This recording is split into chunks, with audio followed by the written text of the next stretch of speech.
Con la reserva que tienen estas evidencias sobre la existencia de los vampiros humanos, se presenta dejando abierta la posibilidad de que efectivamente los hechos ocurrieron tal y como fueron narrados. Después de leerlos y reflexionar un poco en ellos, queda a tu criterio la decisión sobre lo que creer. Vampiros en París. Aunque hay catacumbas que tienen más de 7000 osamentas en toda Europa, incluso bajo el Vaticano. Las tres etapas de la descomposición de un cadáver es, el rigor mortis, donde la piel se pone blanca y se endurece. Luego el cadáver se hincha por los gases internos, la piel se pone roja y el cadáver sangra por los oídos y la boca, finalmente se pone cadavérico, los dedos se retraen semejando garras y aparenta tener uñas largas. En el siglo XVI al XVIII habían víctimas de la tuberculosis, los tuberculosos tienen piel pálida y ojos rojos, y no pueden ver la luz del sol y tosen sangre. Todo esto hacía pensar a los aldeanos que eran vampiros. En el siglo XVII la prensa europea comenzó a reportar extraños hechos íntimamente relacionados con los vampiros. El periódico Mercure Galant de París informó en mayo de 1663 que en Polonia y Rusia había cadáveres que estaban llenos de sangre, la cual les escurría por la nariz, boca y oídos. Este misterio se lo adjudicaban a los demonios que salían de esos cuerpos para atacar a personas y animales. La manera de acabarlos, decía el diario, era cortándoles la cabeza y destruyendo su corazón. Las personas que ya habían sido víctimas de estos monstruos y que estaban condenadas a la muerte, debían comer pan hecho con la sangre de estos seres. El caso de Webner. En 1725, en Hungría, se registraron cerca de un cementerio, donde fue enterrada una persona de apellido Webner, extrañas muertes de animales y personas. Las víctimas quedaban destrozadas, asumiendo que el criminal era un ser con mucha fuerza.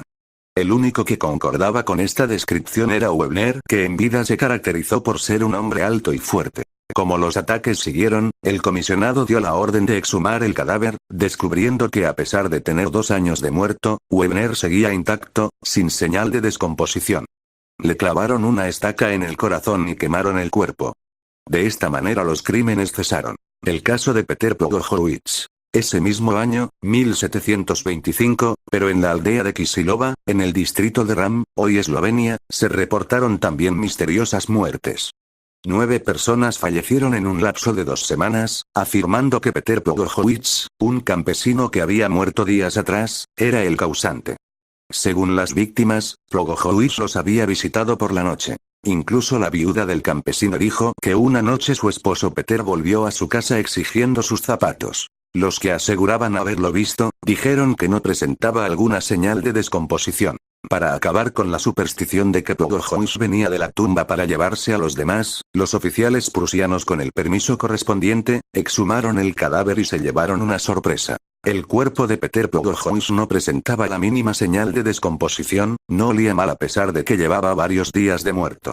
Su nariz se veía caída, y su piel se notaba algo arrugada pero aún en buenas condiciones. Y lo más tenebroso, en su boca se apreciaba sangre fresca, la cual se cree era de sus víctimas. De acuerdo al testimonio del notario, los oficiales afilaron una estaca y se la pusieron en el corazón, del cual, al ser atravesado, surgió abundante sangre fresca, así como de sus oídos y de su boca.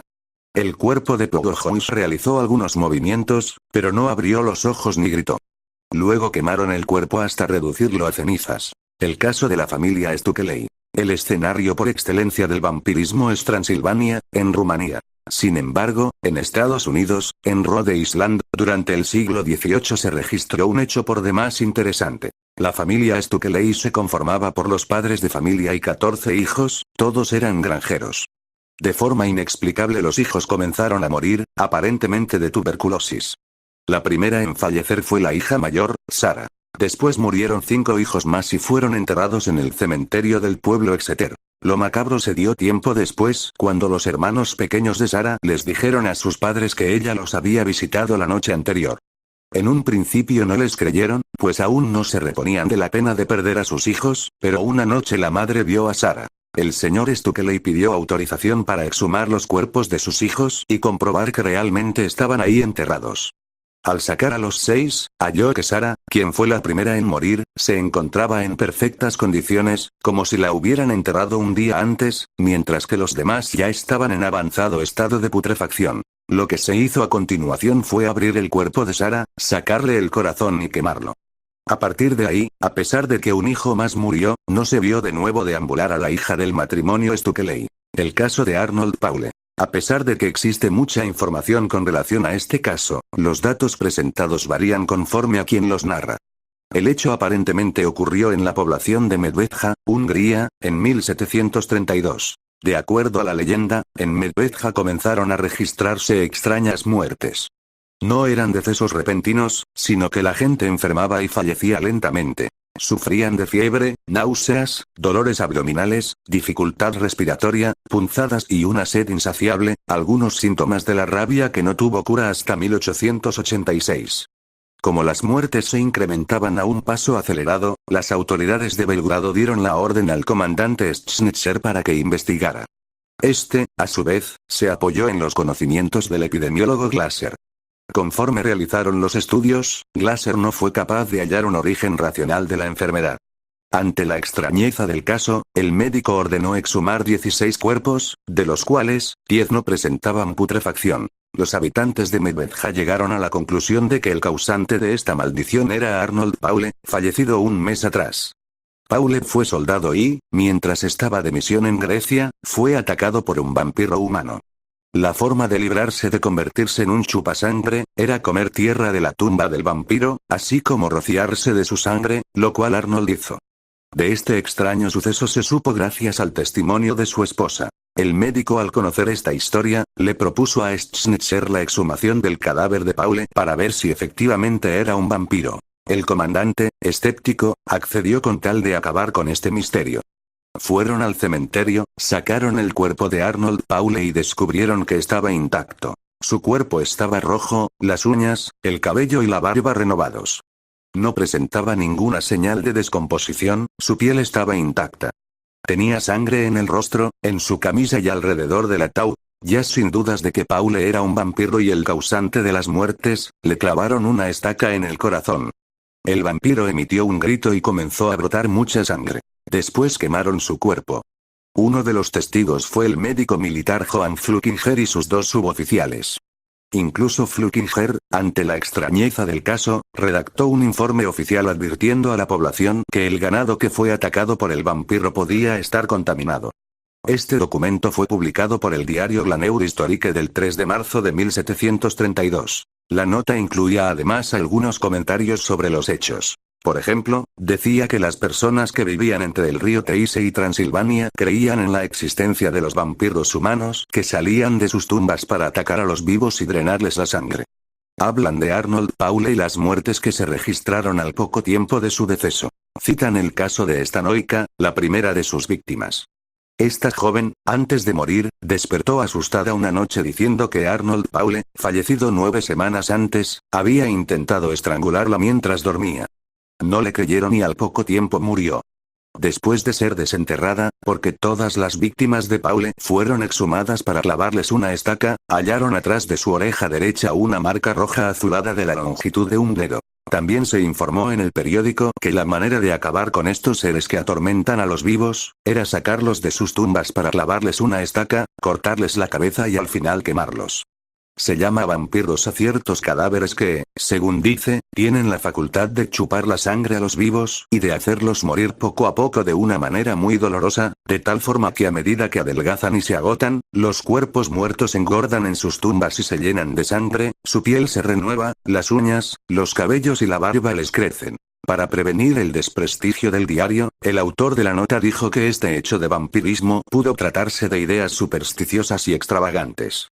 Que la gente de Hungría estaba mal alimentada y cuando tenían una muerte natural o de una enfermedad epidémica, atribuían a espectros que salían de sus tumbas para atacar a los vivos.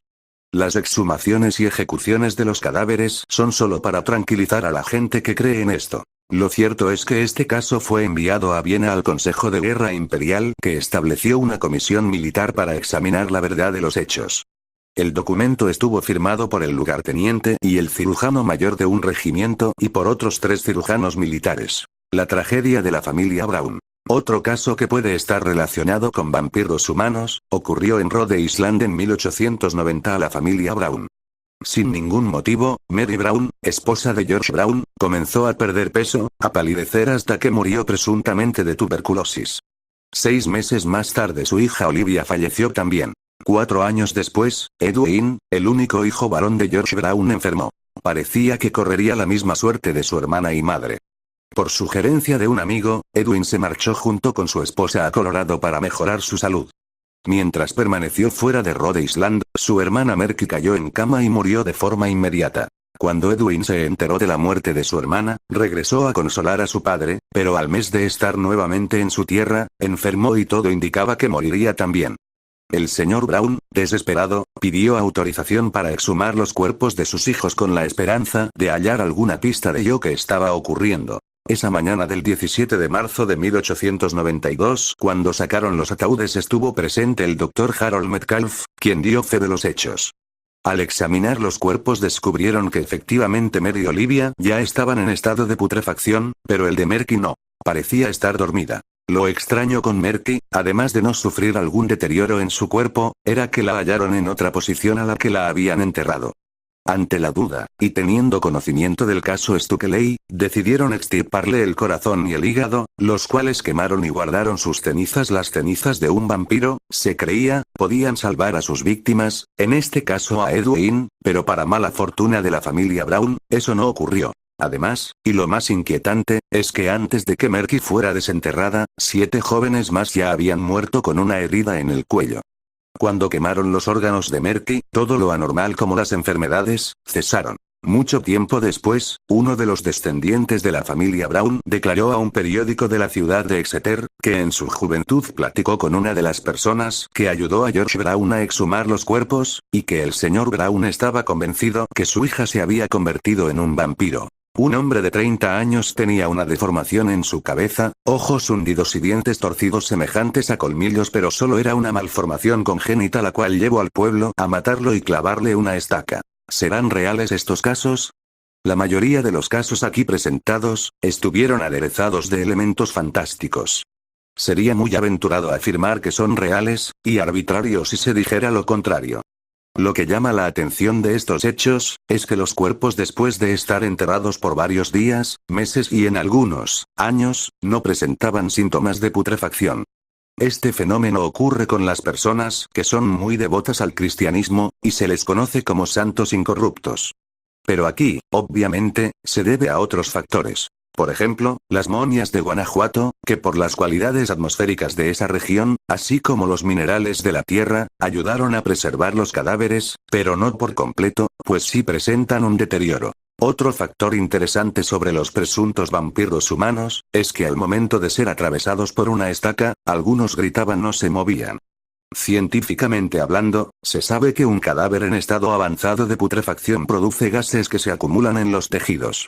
A su vez, estos salen del cuerpo si se produce una especie de presión sobre el cuerpo, por ejemplo, clavar una estaca en el corazón. Al momento en que la estaca penetra el cuerpo, los gases son expulsados, provocando el sonido de un leve suspiro, pero no fuertes gritos ni sacudidas violentas. Además, los cuerpos no presentaban alguna descomposición, descartando esta posibilidad. Denme su opinión en los comentarios.